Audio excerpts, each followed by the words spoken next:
Assalamualaikum warahmatullahi wabarakatuh. Tugas manajemen konstruksi untuk kelas L dengan beranggotakan 13 orang. Untuk anggotanya sebagai berikut. Anggota 1, Zaidan Agusti dengan NIM D100-2033. Anggota 2, Ahmad Farid Makrub dengan NIM D100-2037. Anggota 3, Zulbagas Syahroni dengan NIM D100-2038. Keempat, Rizal Maulana dengan NIM D100-2047. Kelima, Zulfan Nadira Tanuji dengan NIM D100-2058. Yang keenam, Aurel Ardeva dengan NIM D100-2086. Ketujuh, Syawaludin Rianto dengan NIM D100-2091. Kedelapan, Hafiz Maulana Rizky dengan NIM D100-129. Yang kesembilan, Iksan Saputro dengan NIM D100-200-256. Yang ke-10, Elena Michelika Wibowo dengan NIM D100-200-265. Yang ke-11, Pramita Puri dengan NIM D100-200-287. Yang ke-12, Anissa Nadila dengan NIM D100-200-289. Dan yang terakhir, anggota ke-13, yaitu Raihan Fajar Aji Santiko dengan NIM D100-200-329.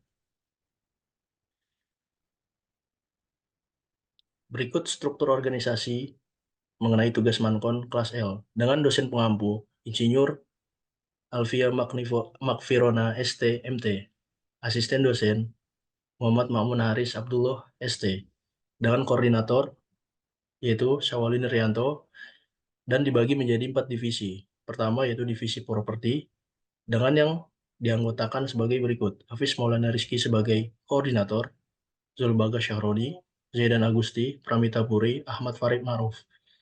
Divisi kedua yaitu divisi jembatan yang beranggotakan 2 orang, yaitu Syamsuddin Rianto sebagai koordinator. Yang kedua adalah Elena Michelisa Wibowo. Yang ketiga, divisi jalan dan drainase.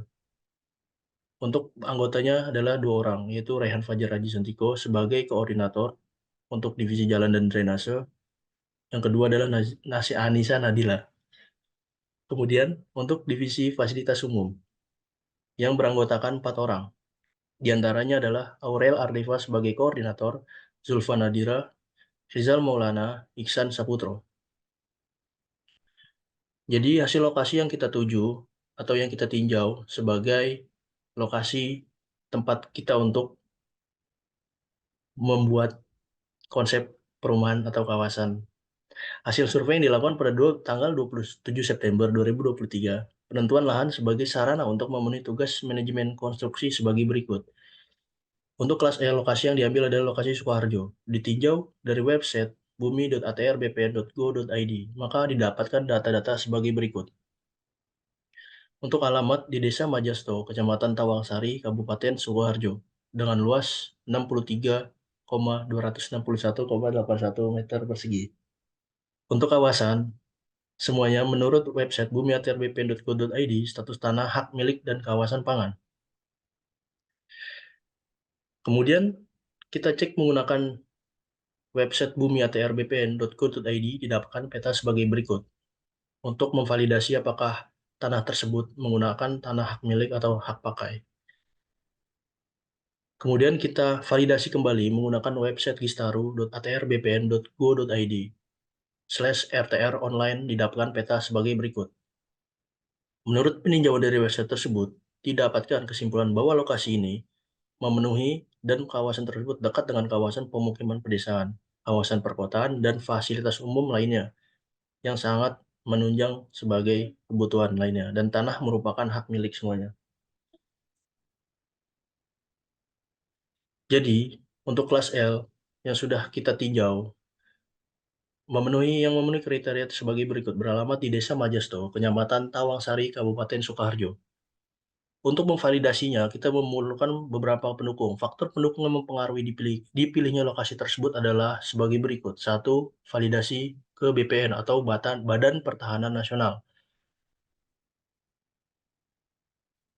Kedua, pengecekan data hak milik. Tim melakukan pengecekan data hak milik tanah di kelurahan atau Desa Majasto tersebut.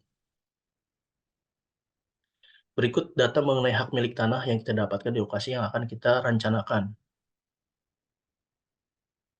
Kemudian, ini adalah dokumentasi lokasi sekitar. di daerah Najasto tersebut yang sudah kita tinjau sebagai pemukiman yang akan kita buat. Berikut dokumentasi sisi selatan dan sisi timur. Untuk jarak lokasi dengan jembatan kurang lebih 9 meter. Tapi untuk jembatan tersebut hanya digunakan untuk sepeda motor atau kendaraan roda 2. Berikut kondisi di sekitar lahan yang akan kita buat. Mini bloknya yaitu utara, selatan, barat. Di utara ada pemukiman desa Boto. Terus di selatan ada pemukiman desa dan balai desa Majasto.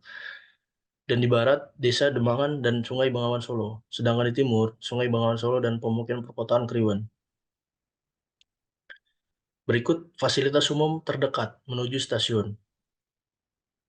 Dari stasiun Sukoharjo sekitar 22 menit. Dan kemudian dari stasiun Delanggu atau Klaten sekitar 20 menit. Fasilitas umum terdekat, yaitu dari alun-alun Sukoharjo, kemudian dari puskesmas. Fasilitas umum terdekat kembali adalah fasilitas SPBU, sekitar 7 menit, dan fasilitas pasar. Berikut kontur di daerah Majasto tersebut. Kemudian inilah adalah area kebutuhan kontur kita di area yang akan kita buat sebagai mini plan kita. Kita juga memvalidasi tentang referensi perumahan di sekitar, yaitu tentang bagaimana harga di pasaran ada di sekitar tersebut yang akan kita buat sebagai Majasto Residen. Berikut referensi perumahan sekitar lainnya tertera ada di gambar seperti ini. Ini adalah site plan atau lokasi pekerjaan yang akan kita buat. Jadi kita akan membuat jembatan yang melewati Sungai Bengawan Solo dan ada yang tertuju dengan lokasi pekerjaan kita atau kawasan pemukiman kita. Berikut ini adalah mini blok plan kita yang sudah final. Terdapat keterangan seperti properti, ruko tipe 1 sekitar 20 unit, ruko tipe 2 sekitar 14 unit, rumah tipe 1 sekitar 48 unit, rumah tipe 2 sekitar 66 unit, rumah tipe 3 46 unit. Kemudian ada tanah kapling yang kita siapkan untuk investasi yang berlanjut.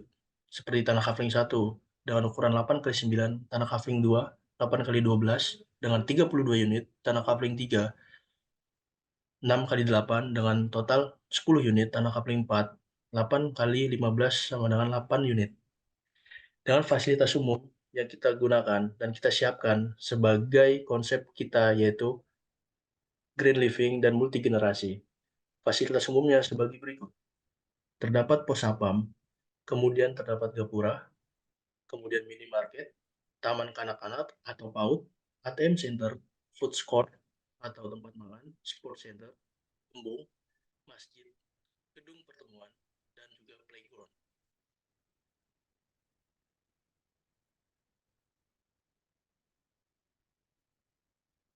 Apa saja konsep-konsep dari manajemen konstruksi? Yang pertama, ada perencanaan yang efektif merupakan kunci keberhasilan konstruksi. Penerapannya adalah menentukan tujuan proyek secara spesifik, membuat rencana kerja rinci yang mencakup timeline, estimasi biaya, dan alokasi sumber daya, kemudian menggunakan perangkat lunak manajemen proyek untuk merancang dan mengatur jadwal kerja. Yang kedua adalah pengorganisasian. Pengorganisasian melibatkan strukturisasi tim dan sumber daya untuk mencapai tujuan proyek. Dalam penerapannya, yaitu membuat struktur organisasi proyek yang jelas dengan peran dan tanggung jawab yang terdefinisi. Kedua, mengkoordinasi antar tim untuk memastikan kolaborasi yang efektif, serta mengatur pertemuan reguler untuk memonitor kemajuan dan penanganan masalah. Yang ketiga, pelaksanaan. Fase di mana rencana diubah menjadi aksi. Ini melibatkan manajemen tenaga kerja, bahan, peralatan, dan pelaksanaan tugas sesuai jadwal. Penerapannya mengawasi aktivitas di lapangan untuk memastikan kesesuaian dengan rencana, mengkoordinasikan antar tim untuk memastikan mengelola sumber daya secara efisien untuk menghindari pemborosan dan keterlambatan, dan mengimplementasikan praktik keselamatan kerja. Kemudian pengendalian. Pengendalian melibatkan pemantauan dan penyesuaian terhadap rencana proyek untuk memastikan pencapaian tujuan. Ini termasuk pengendalian biaya, waktu, kualitas, dan risiko. Pengendalian biaya ini bagian integral dari manajemen proyek yang membantu memastikan bahwa proyek tetap dalam batas anggaran yang ditetapkan. Yang dapat dilakukan diantaranya melakukan penetapan batas anggaran serta pemantauan kinerja keuangan sehingga dapat mengendalikan biaya efektif. Kemudian pengendalian waktu. Ini bertujuan memastikan proyek dapat berjalan sesuai jadwal, melibatkan pemantauan, evaluasi, dan penyesuaian terhadap jadwal proyek selama berlangsungnya proyek.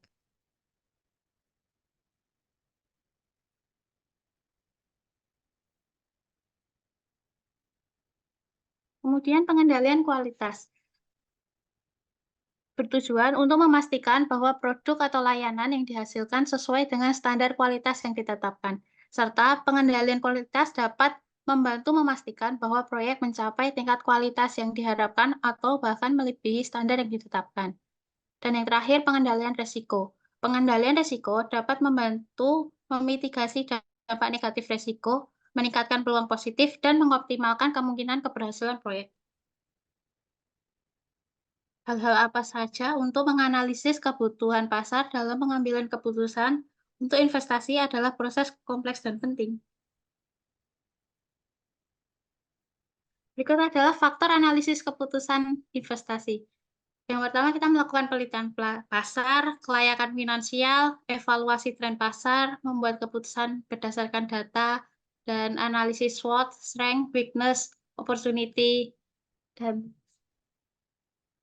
weakness. Kemudian analisis kompetitif, pengujian konsep, serta mempelajari preferensi konsumen. Menganalisis proyek konstruksi kawasan memerlukan pendekatan yang komprehensif yang mencakup berbagai aspek penting. Berikut adalah langkah-langkah utama dalam analisis tersebut.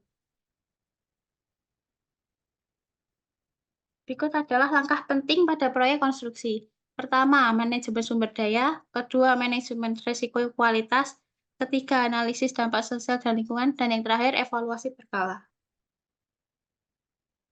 Dalam penerapan teknologi terkini dan inovasi dalam manajemen konstruksi untuk meningkatkan efisiensi dan keberlanjutan proyek, yang dilakukan yaitu penggunaan perangkat lunak manajemen proyek, yang diterapkan berbagai perangkat untuk lunak manajemen proyek seperti BIM, Building Information Modeling, serta SketchUp yang memungkinkan perencanaan, desain, dan manajemen yang lebih efisien dari proyek konstruksi dalam bentuk 3D, 4D, maupun 5D. Kemudian pengembangan keberlanjutan dan ramah lingkungan. Ini pengimplementasian fokus pada metode konstruksi yang berkelanjutan, seperti menggunakan bahan yang ramah lingkungan, mempromosikan efisiensi energi, dan mengurangi limbah konstruksi. Keterampilan ini penting untuk menghadapi tantangan industri konstruksi modern yang terus berubah. Kemudian kolaborasi dan komunikasi. Poin ini sangat penting karena menerapkan platform kolaborasi digital untuk mempermudah komunikasi antara tim desain, konstruksi, dan klien. Komunikasi yang baik membantu memastikan bahwa informasi diterima dengan benar, meminimalkan kesalahpahaman, dan memungkinkan kolaborasi yang efisien di antara semua pihak terlibat dalam proyek. Konsep perumahan kawasan kami mengambil dua konsep, yaitu green living dan multi generasi. Green living itu mampu menyuguhkan kawasan perumahan dengan suasana yang tenang berkat lingkungan yang asri. Konsep green living ini membantu mengurangi energi penggunaan AC dan lampu pada rumah. Dan yang konsep kedua yaitu multigenerasi. Perumahan multigenerasi ini mengacu pada konsep perumahan yang dirancang untuk menampung dan mendukung keberagaman generasi dalam satu komunitas atau lingkungan perumahan. Konsep ini mencoba menciptakan ruang yang dapat memenuhi kebutuhan berbagai kelompok usia, mulai dari anak-anak hingga orang dewasa dan lansia dalam satu tempat. Terima kasih. Berikut videonya, video animasi yang telah kita buat sebagai pedoman untuk konsep perumahan Majesto Residence. Selamat datang di kawasan Majesto Residence. Majesto Residence merupakan kawasan hunian dengan konsep hunian multigenerasi di mana pengembangan perumahannya dapat menampung beberapa generasi keluarga dalam satu tempat. Desain yang mendukung interaksi dan keterlibatan antara anggota keluarga. Dengan luas total area 6,3 hektar, Majesto Residence berlokasi di daerah Majesto, Kecamatan Tawangsari, Kabupaten Sukoharjo. Dengan bentang 60 meter dan lebar 9 meter, jembatan ini menggunakan perkerasan lentur atau flexible pavement dengan jenis beton prategang. Jalan utama kawasan Majesto Residence menggunakan perkerasan lentur.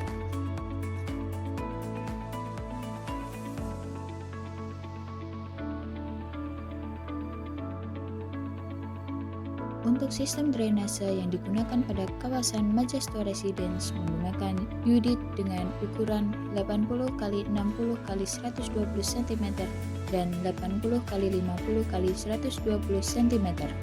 Serta untuk menjaga keamanan dan kenyamanan tersedia pos satpam di depan pintu masuk kawasan Majesto Residence.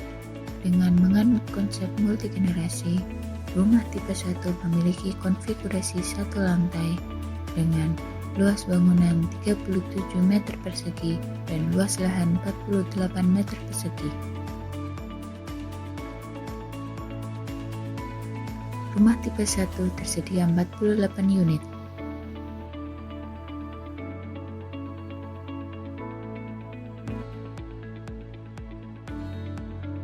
Rumah tipe 1 memiliki konfigurasi satu lantai, terdapat parkiran motor di depan rumah, ruang tamu,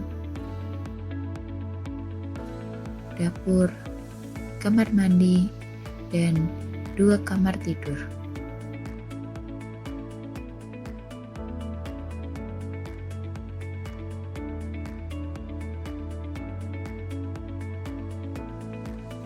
Rumah tipe 2. Rumah tipe 2 memiliki konfigurasi 2 lantai dengan luas bangunan 96 meter persegi dan luas lahan 72 meter persegi.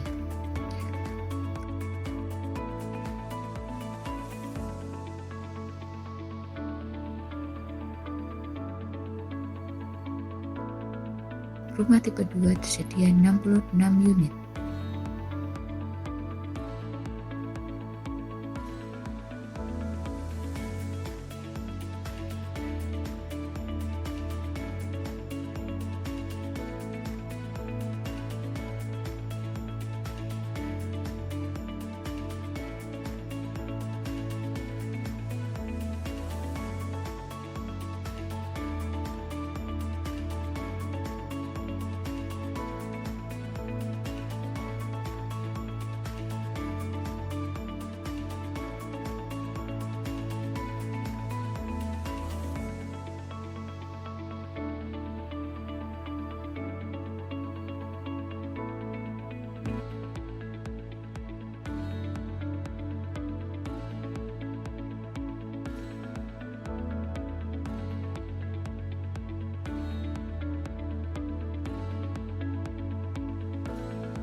Rumah tipe 2 terdapat carport di depan rumah. Memasuki rumah terdapat ruang tamu, dapur, kamar mandi,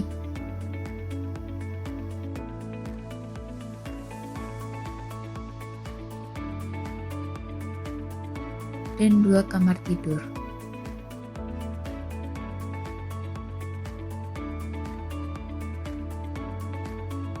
Memasuki lantai 2 terdapat 1 kamar tidur, 1 kamar mandi, dan ruang keluarga.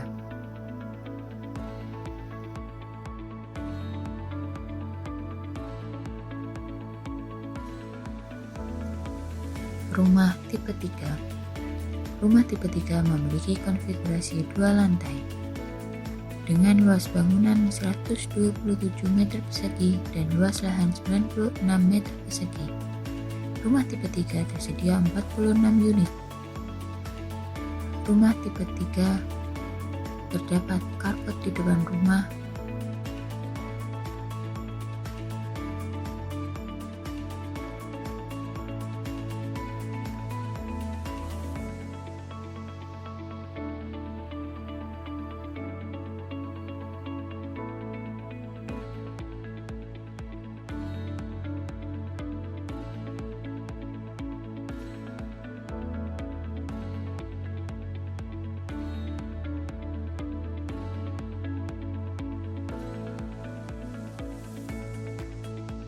Memasuki rumah terdapat ruang tamu, dapur, kamar mandi, kamar tidur, dan ruang keluarga.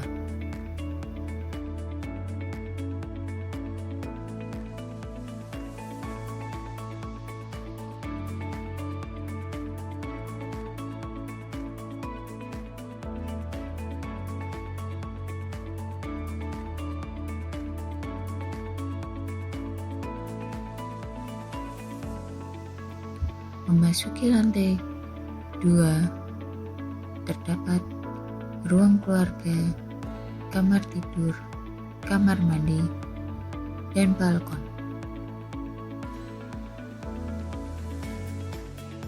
Ruko tipe 1 dengan luas bangunan 120 meter persegi dan luas lahan 60 meter persegi. Tipe ini memiliki konfigurasi 2 lantai.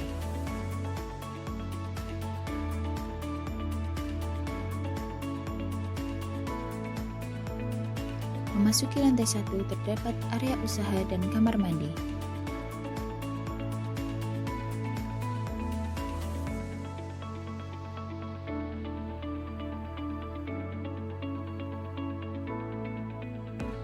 Di lantai 2 diperuntukkan untuk hunian.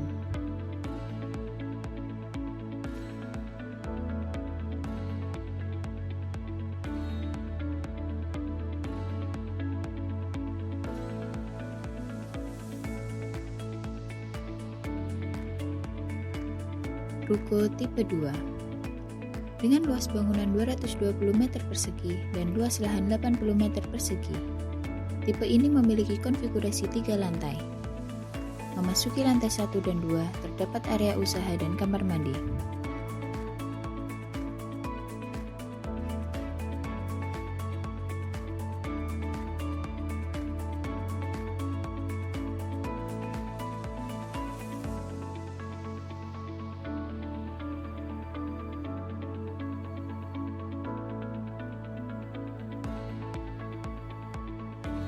Di lantai 3 diperuntukkan untuk hunian.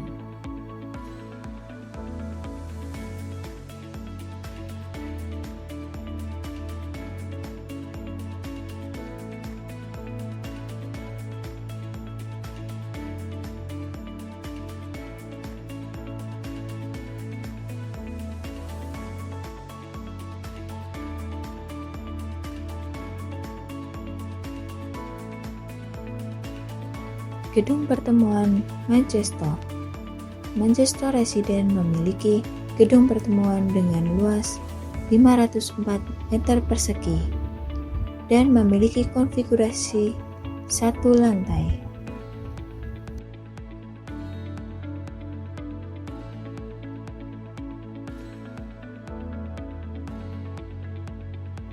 Masjid 2 lantai dengan luas area 225 meter persegi dilengkapi dengan area parkir, toilet, tempat wudhu, ruang sound, ruang peralatan masjid, ruang tunggu imam, dan ruang kesekretariatan.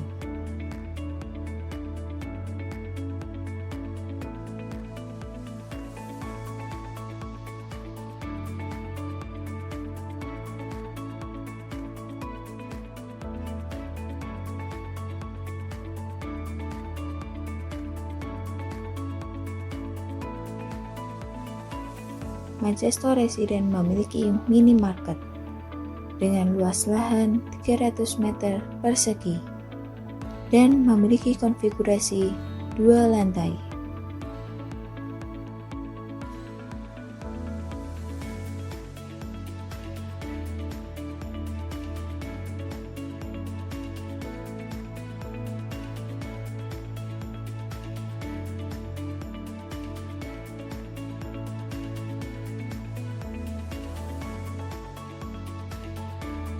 ATM Center sebanyak 2 unit bangunan dengan luas total 45 meter persegi. Di depan kawasan minimarket Manchester terdapat fasilitas pendidikan berupa Taman Kanak-kanak Arsha dengan luas total 441 meter persegi.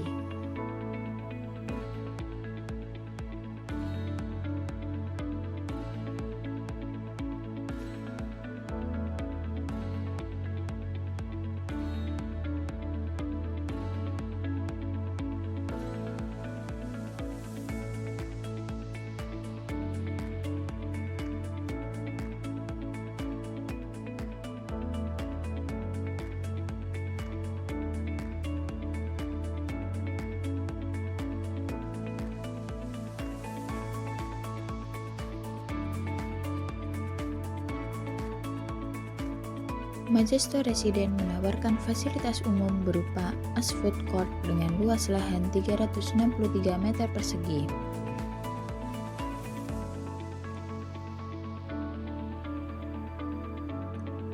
Food court ini melayani dine-in dan take-away serta dilengkapi dengan toilet dan parkir yang luas.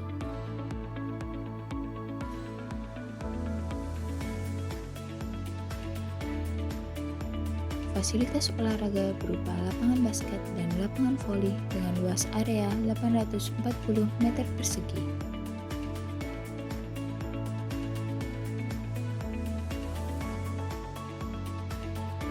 Sarana wisata edukasi keluarga yaitu embung dan taman terbuka hijau serta terdapat area jogging track di sekitarnya.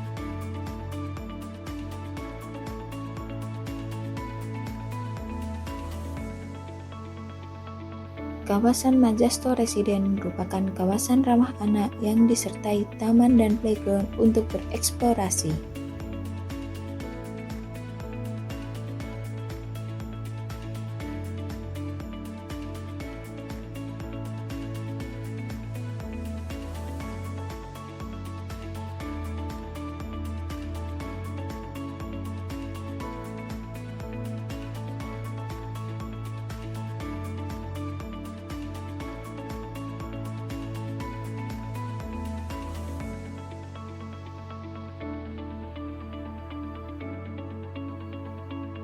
Lengkapi kebersamaan Anda dan keluarga bersama kami, Majesto Residence, dengan berbagai fasilitas terbaik serta kemudahan akses transportasi untuk kenyamanan penghuni Majesto Residence.